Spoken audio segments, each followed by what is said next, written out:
I was preaching in a church in London, and it was a night vigil. And I preached on from Acts chapter 12, where an angel entered the prison and woke Peter up and said, "Put your shoes on," because shoe represent ministry. Go ye. So Peter has already removed his shoe, as if to suggest that ministry has ended. The angel said, "No, put your shoes back." And I pointed to the audience and I said, if there are those of you whose ministries have been shut down, I want to tell you this night that ministry is just starting. One man got up from the audience and walked straight to me.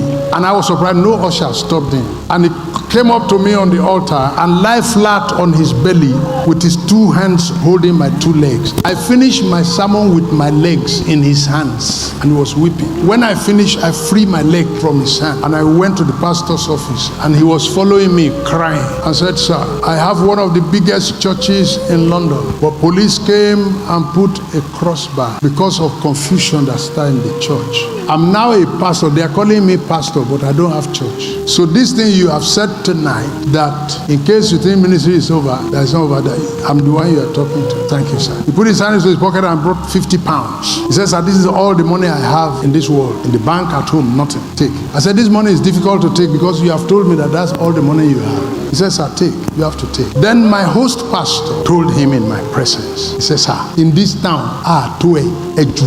you are more than us in this town." And that's the reason all of the ushers here, they know you. Where you are going there, you know nobody can come near you. But your ministry died here in our presence, and we couldn't hear. With what happened here tonight, go anywhere in the world, but not England, because name has spoiled. You can't do ministry here again. Wherever you find a place, I will pay for the rent. I will buy furniture inside. I will buy music instrument inside, and let me know. So he went to US and found a hall and then called this host. The host paid for the hall, furnished it with chairs, bought musical instruments, even bought him a car and a house to live. But the church was empty. So my host told him, "We are talking of father. Go and look for a father." Because you see, this issue of father, where you are coming, that's where I am. Where you are going, where you are praying, where you are doing IVG, where you want to come, that's where I live. So I'm no longer praying for what you are praying for. I'm no longer asking for what you are asking for. That's what it means to be a father. Whatever you are going through, I've gone through twice. This is the day that you can beat your chest and say, "My prayer is answered." Beat your chest and say, "My prayer is answered."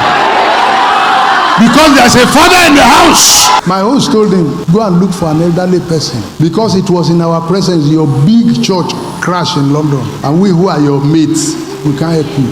Go back to Pastor Omolehin, who preached on that night. So he came to Nigeria and told me that he has found a place, the place paid for, chairs are there, music, everything, that I should come and help him open the church. So I went there to open the church, empty church. I was opening an empty church. Friday, nobody except his friends that used to know him when he was in London, and they heard that he has now relocated to a place where they don't know him. Saturday, more people. Then people who came from Kwara State heard that I am in town. Hey, Baba Omolehin is in town. Sunday morning, the church was full from day one. As I was raising my hand to say, "I dedicate and commission this church in the name of the Father and the Son and the Holy Spirit," as I was saying it, I looked through the church and I found that there was no empty seat. Everywhere was full. The pastor was weeping. He said, "I'm starting a new church from day one."